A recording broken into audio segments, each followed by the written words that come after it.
Okay, now it's time to talk about the perfect appointment. The perfect appointment is the one that will close at 80% for your internet appointments. But interestingly, you can close all of your appointments at 80%, all of your owner marketing and your be-back appointments. Any sales appointment you have, if you follow the perfect appointment, you will close them at 80% of the time, I guarantee it. So what are the keys to the perfect appointment? Well, the biggest key is that every one of your sales managers, anybody in the sales department with manager in their title, this includes F&I managers, desk managers, new car manager, used car manager, internet manager, it doesn't matter, general sales manager, general manager. Every manager is deeply involved in what we call the post-connection processes. This means after we've connected with the prospect or the owner or the be-back, they're deeply involved in every process after that. And there really are 4 post-connection processes that we're going to talk about. There's strong appointment setting, there's appropriate appointment confirmation, there's the pre-appointment preparation, and then there's the in-store VIP treatment. So we'll talk about each one of those one by one. The first step in the perfect appointment is this thing called strong appointment setting. Seems kind of odd, right? But you know what? The goal is an appointment that shows. And so if your team is setting passive appointments, setting appointments too far out, that's not strong appointment setting. And so your managers need to be deeply involved in all the appointment setting processes and make sure that your team is working towards strong appointment setting. Number 1, all appointments need to be made for a named person.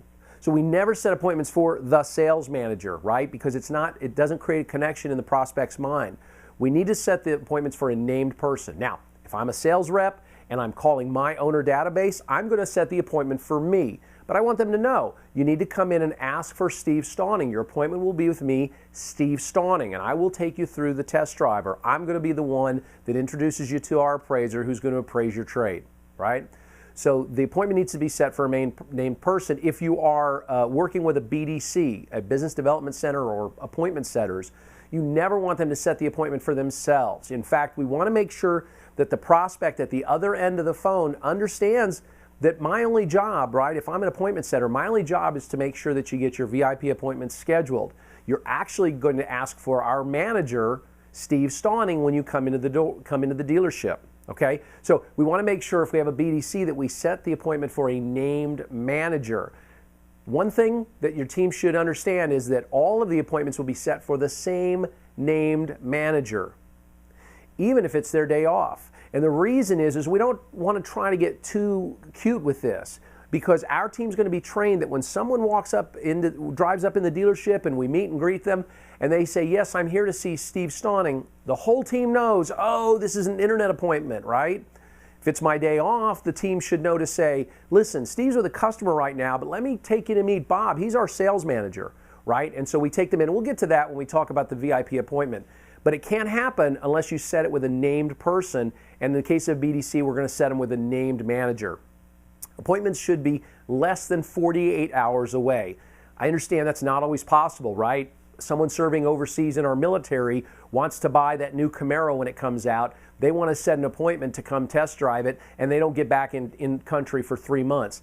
I get that. We still want to set that appointment, right? We just want to confirm it differently. So we'll talk about the appropriate appointment confirmation in the next session. But in this session, it's important to understand that if we set an appointment for more than 48 hours away, there's a chance they're never going to show. 1, it's a weak appointment. It's a soft appointment. But 2, and probably more importantly, is that if we have a great competitor who sets their appointment for tonight and our appointment is for next Saturday, 8 days away, let's say, guess what? They're not going to buy a car from us because our great competitor has already sold them a car.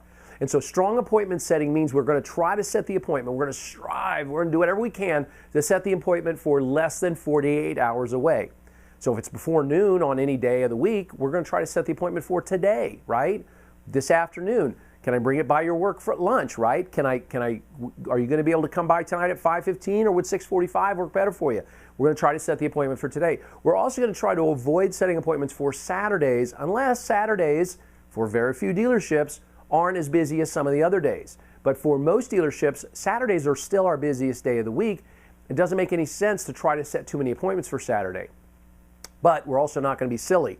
If we get a call at 7 p.m. on a Friday night, and let's say we close at 8, and the prospect lives 45 minutes away, they're not coming in to see the vehicle tonight, but they might come in tomorrow morning, and so we should try to set that appointment for Saturday. But that's strong appointment setting. Now, all appointments require three things: a specific date and time. Yes, Mrs. Jones, your appointment is for tonight at 5:15. That's a specific date and time, not, oh yeah, you'll get off work at 5, we close at 9, we'll see you sometime between 5 and 9. That's not a specific time. So we need a specific date and time. We also need a specific goal. So Mrs. Jones, you're going to come in and test drive the new Camry tonight at 5:15. So we have a specific date and time, and we have a specific goal to test drive the Camry. And we need to make sure that we get a mental and verbal commitment from the prospect, meaning something like, and Mrs. Jones, if anything happens to us or the vehicle, we're going to be sure and call you well in advance. I would appreciate it if you would give me the same courtesy. See, and we're going to make sure that they, yes, absolutely, I'll do that. I'll absolutely be on time. So you're going to be able to make it, right? That's that mental and verbal commitment from the prospect. That's what a strong appointment is.